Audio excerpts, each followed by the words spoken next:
Bonjour tout le monde, je suis Tom de la chaîne de Roule-moi ça et bon RPG Update 2024. Question numéro 20. Une aventure merveilleuse.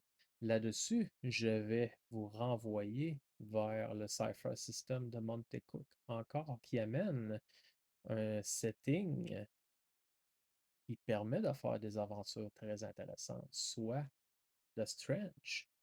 Alors que le Cypher est un système universel qui permet de créer vraiment des personnages dans tous les genres pour faire toutes sortes de settings de jeu, jouer dans n'importe quel type d'univers post-apocalyptique, science-fiction, du Mad Max, du Heroic Fantasy, whatever. On peut pas mal tout faire avec le Cypher System.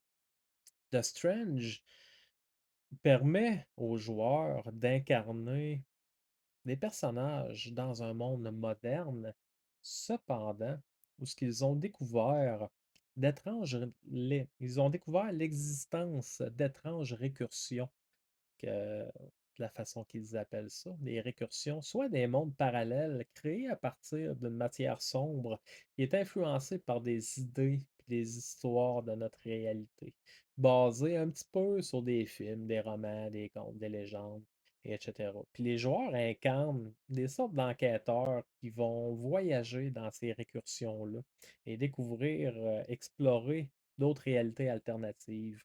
Alors, tandis que les personnages sont créés dans un monde moderne, ils peuvent se ramasser dans un monde à la Frankenstein, à la Final Fantasy. Vous pouvez littéralement vous retrouver dans l'univers de Forgotten Realms, si vous voulez, pour aller jouer dans du médiéval fantastique.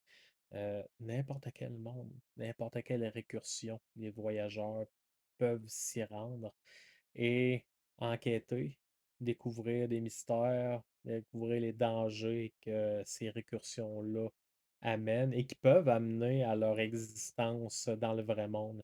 Qu'est-ce qui est intéressant dans le jeu, c'est que le jeu évolue autant dans la réalité que dans les récursions.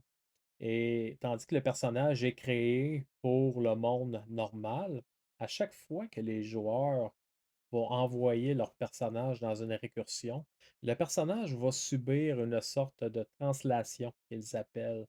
Autrement dit, le joueur va découvrir que son personnage va avoir été modifié par la nouvelle réalité, ce qui va changer le personnage, lui enlever certaines possibilités qu'il avait et lui en donner des nouvelles pour adapter ce personnage-là à la nouvelle réalité qu'il est. Alors, ça amène pour le DM un fait intéressant de pouvoir modifier et surprendre les joueurs avec leurs personnages, tandis qu'ils vont se promener d'une récursion à une autre. De dire que ton personnage avait telle habilité, mais quand tu passes dans cette récursion-là, quand tu arrives dans ce monde parallèle-là, tu trouves que ton personnage est changé un petit peu, ça t'amène telle chose. Ça peut être quelque chose qui est discuté avec le DM et les personnages pour faire sûr que tout le monde a du plaisir, ou parfois juste une surprise de dire Surprise! Ton personnage est rendu une femme. J'abuse peut-être un peu, là, j'irai pas avec ce genre de surprise-là, mais vous voyez le genre. Les personnages sont modifiés un petit peu, subissent des translations, alors ça amène vraiment comme une diversité, la possibilité de voyager dans plusieurs univers, découvrir plusieurs univers, mondes parallèles dans un même setting. C'est quelque chose qui peut amener, à mon avis, des aventures vraiment extraordinaires. Et c'est à découvrir. C'est quelque chose que je vais aimer à un moment ou à un autre bientôt, parce que je m'en vais vraiment beaucoup vers le Cypher System. Sur ce, bon RPG à tout le monde et bonne fin de journée!